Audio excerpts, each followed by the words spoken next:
We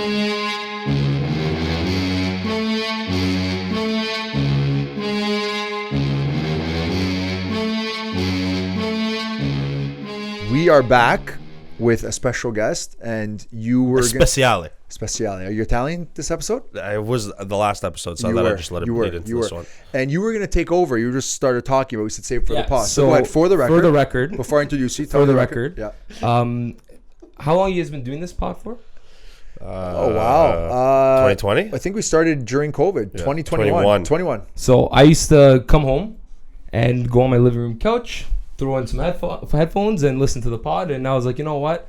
One day I'll be on the pod talking to the boys. And here we are, right? Here we are, awesome. 3 years later. Right. What was your favorite episode? Because I mean, you can't lie now and say you listened. So, well, actually, lately, because Home Trust, I like that episode too. That I watched with Brendan. Recently. Yeah, with Brendan. That was good. So that was a good one. Not your dad. Conflict of interest. I'm trying to dissect, deduce whether you're lying or not. Because No, I think he's being serious. You picked the most recent episode. Yeah, well, no, and Guido as well. He called it out, but So do you want to like really test his knowledge for him to name one more? No, It's like when you say, I really respect you. it's like when someone says, "I'm like a Maple Leafs fan." I'm like, name 3 players. Is that like fair? Like, can you name another episode I can't name you 3 players. on the Leafs? I cannot. Matthews, Marner, Tavares. Yeah, Top 3, no? got it. Yeah, obviously you can. So Julian Di Franco, broker owner, Secure Mortgage Experts, which is we'll get into the name and how you got to this, but obviously we've met. All 3 of us have something in common. We all worked for the Big Green Bank, and he was at Dona's branch, so I used to see him there when I was a sales manager. 1885 Martin Grove and 7. I used to go in. He was there.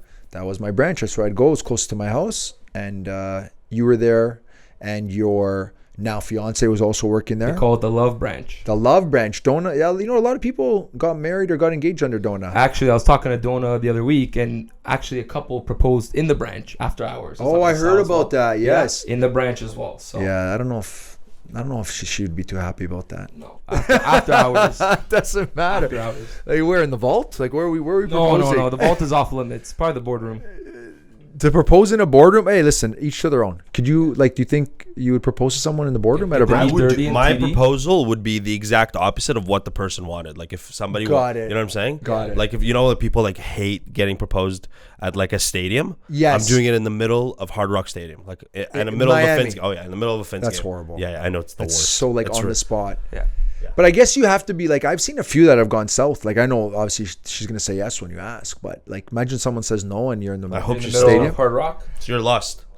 Well, at least there's lots to do in Miami if she says no. You can't go wrong with that. So we're at TD, and so talk to me a little bit about.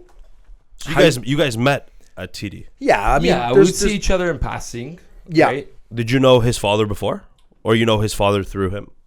No, I knew his father before, but didn't know that was his father until like we started doing business, and then we put all the pieces together, right? Got it. Because I would see Julian, and then I knew the last name, and then his dad was in the catering business. Yeah. Actually, so yeah, he was in catering. I was a teller, and actually, we'll segue into how I got the job at TD. So my dad was in catering, and Dona calls my dad, says, we have the Sick Kids barbecue. And she goes, would you like to donate the barbecue? My dad, it's around this time, around Christmas, November, December. My dad's going crazy with caterings. So he's like, listen, Julian, you're 16 now. Go run the barbecue. So Carmela Del Duca, she comes up to me when I'm running the barbecue, and she goes, who the are you? Like, you're manning this thing. That's Sal's wife, no? That's right. Yeah, my cousin. Yeah, that's right. She was the MCS. That's your cousin, right? So she gives me a business card. And she goes, you're hired. I go, what do you mean I'm hired? I'm 16. She goes, 2 years, come back on your birthday, you're hired. So June 10th of Good recruiting skills. Yeah, 2017. It's a 2-year game plan. Right? Fantastic. And that was how I started at the bank. 6 months in, they offered me FSR. Oh, nice. FSR. Beautiful. That was 2019. And then, as you would know, Future Ready, you wouldn't know because you left 2019. I think Did I was you know about Future Ready? Just leaving as they were handing out the lunch boxes. That said Future Ready on them. So yeah, so you. As I was handing out the lunch boxes. So we got this paper. I don't know. I don't know if you're future ready with lunch boxes, but that's pretty good. I like that. And so we got this paper saying, okay, your role is this.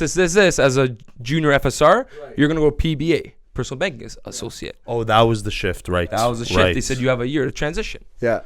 So not that I want to put any names out there or anything. They said where there's some promises made that, okay, if you hit some goals, we'll keep you as a part-time FSR. Right. And so essentially, not only did I hit the goals, I tripled them. Oh. And still, it was like, Julian, unfortunately, because of the metrics, the way the branch works, you can't be a part-time FA or FSR or whatever. You got to be a PBA, glorified teller. Right. So actually, I go and I say, how do you write a letter of resignation? I've never done it before. So I just slid the note over, and then the rest is history. I moved over to the broker side. Wow. Started working on the broker side, 2020 August. Wow. So there's no conversation that's obviously that was always the succession planning, but just how many years did you speed it up? Like you were planning to be many, I should right? still be a TD. Right. No, okay, I don't know about that. Yeah. What was the plan, to be an MMS first? Yeah. Plan was to be MMS, get my feet wet with Rezel, learn product. Because listen, at the end of the day, you're 22, 23. How are you gonna tell someone how to get financing? But then I realized when I was 19 years old in the desk, I was telling people how to manage the finances, GICs, mutual funds. Right. So at the same token, it is possible, but it's whatever you put your mind to it. Right. So now you are at the time 22 when you were 21. So 21, how do you build the book of business? Because you're not taking much from the bank, right? It's a great question. Okay. That's a great question. Okay. I really like when people say that. So the good thing is, why don't we talk about Dan? How did you build your book of business? I just hustled, man. Straight pound the pavement. I was Paul scared me and told me that I'm not allowed to take any deals from the branches because I'll get fired. So I was like allergic to branch deals. Like I would sneeze anytime they would. Yeah. So I would go meet with local businesses. I would ask the community to support me. I would ask people that necessarily, I didn't want to do deals for friends and family. It's always been a strict rule of mine to not do that. But I've always asked friends and family to introduce me to their network of professionals, realtor, lawyer, accountant, etc. And I realized very quickly that I have a knack for putting deals together, some that are more complex. And my book started to kind of just build based on my knowledge, and people really trusted, the way that I was able to put files together and, use financials and look at a whole holistic financial picture as opposed to just like, here's a line 150 NOA. And that's what brokering is, really. Like at the end of the day, when I was working at a bank and you can collect a T4 and a pay stub, you can do a mortgage. To me, I'm sorry, that's not brokering. I think when you're devising a plan and you're figuring out what the best strategy is for someone, I call us financial doctors, right? So someone comes in with a diagnosis, you're not going to give them Advil every time, right? You're not going to put them in the same product, which that's what we were doing at the bank, right? So I find brokering, when it unlocks your next level potential of, dissecting deals and putting them together, that's truly brokering, right? And so exactly to your point, I would have conversations with my mom, my dad, say, guys, like, what do I do here? Like, I'm not making any money. Like, how am I? And I was still in school. I was at Ryerson taking financial real estate, so I was in the right path. But I was like, I could be working at the bank making some money right now. I'm drowning. And they're like, listen, just put the time in, grind, hit the pavement hard. Don't say no. And the biggest thing for me was, I was always like, how am I out there marketing? How am I going to get out there? And my dad always said, listen, at the end of the day, you don't need to pay. Your biggest cheerleaders are your successful clients. And those are your biggest cheerleaders, and they will give you more deals than anything else is your existing clients. So that just takes time. You plant the seeds, right? You water them, and then eventually they grow. Some plants grow bigger than others at different points and times, but you got to plant the seeds. And that's how I grew my book. Good for you. And so you're coming in not really knowing too much, like you were doing more on how many Rezel deals did you put together? Well, so the funny thing is, it was always in my blood, because since like I said, when I was 16, 15, I always worked with my parents. So, sorry mom, but when I was scanning her files, I was always looking at documents, even 15, 16. I was always looking at, what's this? What's a T4? What's a pay stub? Right. And she would have me, those days she was paper based. I'd have to go through every file, take out all the staples, all the paper clips, and do like 150 files a shift, and just scan it, and we'd upload it on a drive. So that's how I started looking at documents, started working at the bank, and slowly but surely everything started connecting. Like you'd start looking at a T4, what's this? How does that work? And then you start working at the bank, and then now you're like, oh, I can use this for this. The pay stub matches this. I got to do 2-year average. And it kind of actually started. I got confused. I was like, is school teaching me stuff or is TD teaching me stuff? I don't even know what's going on here, right? You're just learning every day. And that's where I can't knock TD because that was the foundation, right? Because that's the foundation for all of us. Like that's where you learn the sales, you learn proper techniques, and how, like when you have a deal, one of my bosses when I was a part-time FSR, she'd be like, Julian, you got to peel the orange. Like, you're only on the surface. Like, you're not even asking the in-depth questions. I'm like, I was scared to. I'm like, I don't want to know about this guy's personal, like what he eats for lunch. But she's like, you have to know what he eats for lunch. You don't know what underwear he put on that day. And that's what makes you a good broker. So you come in under your mom's tutelage at the time, correct? Correct. And I was shoulder to shoulder with all the agents. I worked in the bullpen every day, go in there. COVID kind of helped because out of 2 screens, one would be Ryerson, my emails, my and then the other one would be like, okay, my Philogic system, right? Putting deals in, inputting deals for my mom, helping other agents out, and just learning shoulder to shoulder with them. And so are you mainly doing bank deals, B deals, everything? You're learning everything. Like because even now, like I would just say the rule 30-30-30, right? Or 33-33-33. We're all split down the middle. For every 3 deals, we get an A, a B, and private. That's fantastic. So we kind of got a big range of knowledge. When clients were coming in, I was learning for every 5 files. I was learning like how do you do an A deal, how do you do a B, how do you do private. Right. So you go from being in the bullpen, being a peer, to now becoming the broker owner. How has that transition been? Yeah, so it was interesting because I have to thank my team for putting the faith in me, as well as my parents to allowing me to come in. But again, it's all assisted, right? Like at the end of the day, the agents know that they have the backing of my mom's always there for support. Her phone's always available. It's not always all me, but I would say mainly day-to-day operations. I'm getting the calls. The agents are calling me. Julian, I got to pick your brain, and vice versa. I'll call my top agents and say, listen, I got a file that I don't really know what to do here. Like, I'm stuck. You've been doing this for 20 years. Can you give me some help? So it's a little bit of the ecosystem Teresa created. It's a family-oriented brokerage, right? So I love how you refer to her as Teresa. Smart. You can't be calling her mom in the office. Any thoughts? You want me to keep rolling? Yeah? Okay.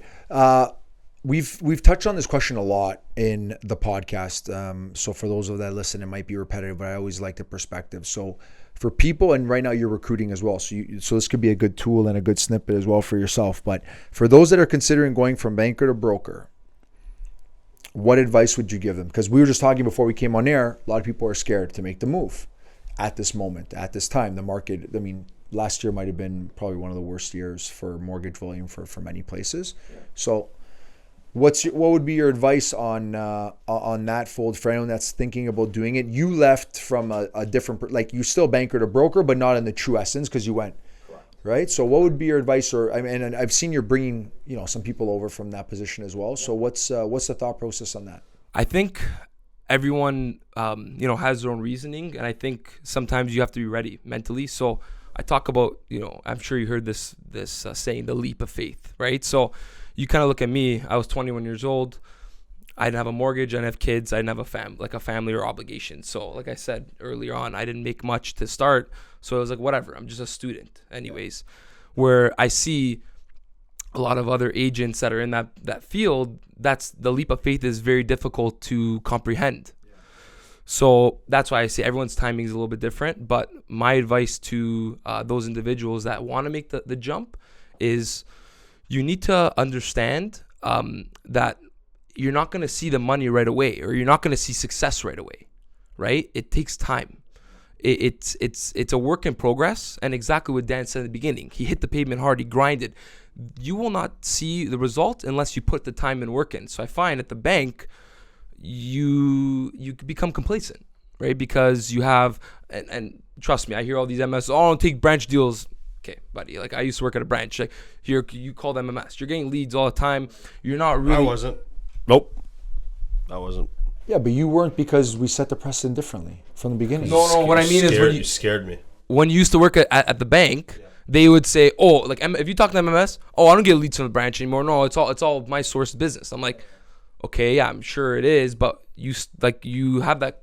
I don't know. Correct me if I'm wrong. The internal network. No. They're getting deals internally for sure. Okay. FPs. So when you come to this side, you could starve. You know, you like if you don't work, You're not getting any of those not deals you getting used to get from. anything. So whatever you hunt, you kill. Right, and then you hunt and you farm. So at one point, you're on the road, you're hunting, you're calling, you're picking up the phone, you're making deals happen. And then the other side, the flip side is you gotta bring those to the finish line. Those deals. So you can't just sit there and expect deals to come in your lap. You gotta go out there and find them. So I find TD MMSs or any MMS for that case, they're getting fed a little bit. Now, I'm not saying all of them. Right, some of them are getting their self-sourced, but I find a lot of them. That's how you become complacent because you lose that hunger, that drive, let's say. What's the biggest benefit of going from banker to broker, you think? You create your own success, right? So I get it when you're an MMS, it's still commission-based, but I was never MMS. I don't know the full structure, with compensation and whatnot, but at the end of the day, you create your own business. And my favorite thing on the broker side is you don't have to say no. I find when you're an MMS, for every 10 deals, maybe you're saying no to 3 or 4 or whatever it may be, whatever that number may be. There will always be a solution for someone on this side. It's just, do they want to take it or not? No, great point. So let's switch gears a little bit. So you rebranded totally, right? Once you became broker owner. And so was that like did you have full leeway with running with that? That was all me. That was all you? That was all me. So walk us through that whole process. Like you just show up, you walk up to Teresa and Guido and say, I want to change the name, or? So it was like, okay, Teresa, contract's coming up. We want to make this transition. You want me to run the company. I want to go out there and I want to shop my options and see what's going to best give me the path of success. Like what's going to allow me to take this brokerage to another level. So signing with MA was it was like kind of same old song and dance. We've been there for 15 plus years. Right. Teresa, that's where she built her business, and no discredit to them, they did what they did with Teresa. But I found personally that we were getting back in touch with when Teresa started this brokerage.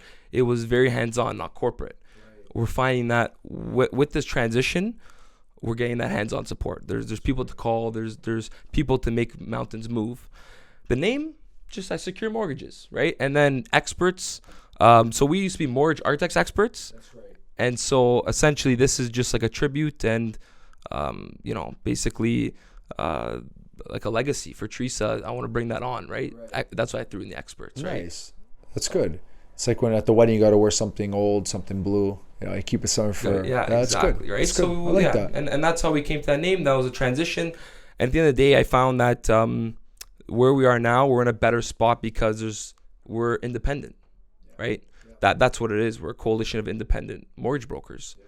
So we're a team, and we can decide. I can change my name to whatever I want. I could change my logo. I can create my own policies aligned with FSRA and whatnot. But what I mean is we can do what we want. No one's telling us, hey, you got to do this. Yeah. Right? That's awesome. Do you know his nonno's the pizza maker? I did know that. He's very good. You like it? Yeah, it's very, very good. He's incredible. Yeah, he's really, we go really for good. lunch every day at his house. Oh, do you? So what happens is, I got to tell you, we go for lunch at my nonno's around 1:30, 2 o'clock. Like today, I actually went early. I was there today at 12. And he goes, okay, I got to go to work. And he goes at 3, 4 o'clock. Yeah. He goes. That's awesome. 5. Yeah. Wow. He's been doing a good job. Yeah. He loves it. And he does at the golf tournaments, he does the porchetta and different stuff. So it's all good. Well, actually, my stag, hopefully we can have you guys out too. Well, we came to your brother's, so we'll be there. Okay, good. Are you doing the same thing, the golf? Yeah, golf. Very nice. Yeah. Nobleton Lakes? So it's a throw up between Nobleton and Copper. So we're just ironing out those details. But very cool. We love Copper too. Yeah, so either or. I'd love to see you guys out there swinging the clubs. We're gonna have a great lineup there. It was a lot of fun last time. Yeah, it was good. Yeah, it's always good. Yeah. So I find there's value when you're going to these things because I remember you'd go, okay, $100, you buy a stag ticket, you won't even show up, or you're just doing it to support. I want everyone there to want to be there, not just, okay, I'm gonna support you, here's $100. Like, come here, come golf, come enjoy a day with me, let's do some raffle, let's have dinner, and that's it. So on a less business perspective, you're going to New York December 12th, you said. Yes. So we're going to go stay with our a priest that we grew up with around our neighborhood. Dan knows him. Father Mike. Yeah, we're going to go stay with him. And so he has a house in Soho. It's the first time. I've never been in New York. So that what are some church, recommendations? Oh, Dan's a big New York guy.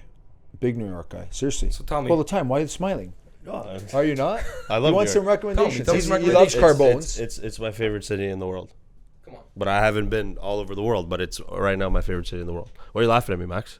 You jealous because I like New York? No, he doesn't know if you're being serious or not. Big dead serious. Vegas? No. Vegas not your favorite not my city? thing. No. Sorry, thing. So what are the recos? For what? What are you looking for?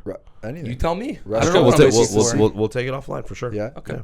Okay, good. Yeah. When we went a couple weeks, went to Carbone's. It was good. Yeah. It's impossible to get a rezo, but Yeah.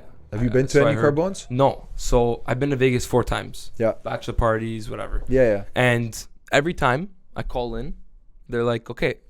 To Carbone? Yeah. 30 days prior, I can say your reco or your reservation. Yeah. Sold out. Yeah. Or you're going at like midnight or 11:30 or No, something they like didn't that. give me the option of Yeah. that either. So. It's not great in Vegas. I don't Oh, recommend yeah. We go SW. it. SW is good. SW's good. I like Right. SW, yeah. I like Just the New way- York has become so trendy on Instagram It's and always been like TikTok. that, bro. Yeah. It's Yeah, always it's been always really been like It's like when trendy, we man. went, like always really my wife trendy, was man. like, "Let's go here, let's go there, let's go try this." It's impossible to try everything, but it's good. It's a good city. I love it. As long as the weather's good, can't go wrong. Beautiful. Yeah, I'm looking forward to because I heard even Christmas. It's Oh, it's dressed up there, beautiful. yeah. for Christmas. It's so. beautiful. Okay, beautiful. good. We'll It's like talk, Home Alone. offline. Yeah. Yeah, I go on pizza tours. Really fun. Oh, that's something that he does. Yeah. Yeah. Are you like that guy with Barstool? The I'm not pizza like review? the guy on Barstool. I just go eat So he pizza. pulls- I really like American cheese He pizza. pulls so- out. He pulls out Barstools. 6.2. That's and you won't go unless it's 8 or above. I won't eat it if it's Less than 8. less yeah. than 8. Yeah, so he won't. It was raining. We weren't able to do it, but you wanted to stop it a lot at different ones. Weren't able to do it. We but- spent a lot of time like around Times Square, which Yeah. was more challenging for pizza. I like to usually stay in like the Lower East Side and then make my way to Brooklyn and then kind of just do my thing, Max loves that when you say yeah. thing. I know. I see the You look know? on his face. Yeah, he's really excited about that. So you've been listening to a bunch of episodes. Now you're on. Any thoughts, questions, recos for us? We're coming to a close in 2024, but anything that you want to share with us or ask us? Because Dan's been quite quiet outside of. I've been really enjoying the business, listening. yeah? It's very similar to my story, go from teller to part-time FSR, and then get some challenge. Paul came up to me, actually. He said to me when he was interviewing me, he said, what if I need you to go be an FA for 2 years, a financial advisor for 2 years? Would you do that and then come be an analyst? I laughed at his face. I said, bring Maria back. Because there was another manager that wanted to hire me. So he was always like putting me over these hurdles that, later on I realized were super important in my personal and professional development. So I think our stories are very similar, actually. Yeah, I think that's why we get along so well. 100%. And you can't teach work ethic, but you can teach everything else. And I find that the people that succeed most in this business are the ones that are willing to just, grind it out. You know what I'm saying? And like, I truthfully like really enjoy what I do. Like I love, my roles and my responsibilities and all facets of my entire business. So I don't feel like I'm going to work. I actually feel like I'm coming to hang out with all my friends every single day and help people that I really love do the thing that, they've dreamed their whole lives to do. So like for me, it's not particularly work. And, people will always look at me and say, you're always working and you're always this and you never go on vacation. I said, people that go on vacation need to escape from their life. I love my life. I don't need an escape from it. So, you know what I mean? Well Like said. I'm on vacation every single day, Okay, It's Paul comes in, has a spro. Oh, I already knew that was coming. We say You got hi, we'll hug it out, we talk a little shit, what's going on in everybody's lives. It's just a great time, We talk about what's going on in everyone's lives. Yeah, our own lives. Our own lives, yeah. Oh, okay. We bounce ideas off of each other. We get partners coming in. It's a very fluid environment, open environment. It gives people, the ability to just share what's on their mind, and like I just love it. And listening to your stories is very inspirational to a lot of younger people that say, I'm too young and I'm too this and I'm too that, but you're not, because you're just setting boundaries around yourself that don't exist. Like, you're 20 whatever years old, 26, 25 years old, you're a broker owner, you're running a big shop, you have the support of your family, and you guys are going to do wonderful things, and it's up to you to help shape the future of this business, because the folks that are have shaped it thus far are on their way out in succession planning, and it's up to us to ensure that not only do we keep the torch going, but we do it in a way that's going to continue thriving in the broker community and show people that it is in fact a very serious business to be a part of. Well said, Dan. And so, what are your thoughts for 2025? I don't want to get too political. Rates up, rates down. But what's on your mind? I'll tell you right Dan's now. never scared to make a prediction. I'll tell you right now, it's going to be a banner year for anybody that's a full-time practicing mortgage broker. Banner year. Better than 2022. Banner year. You heard it first here. I think it'll be maybe like pre-COVID level. Yeah. Better than 22, 23. Stable. Like it's a good market where Better Better than than 23, 24. Sorry. Yeah. Better than 23, 24.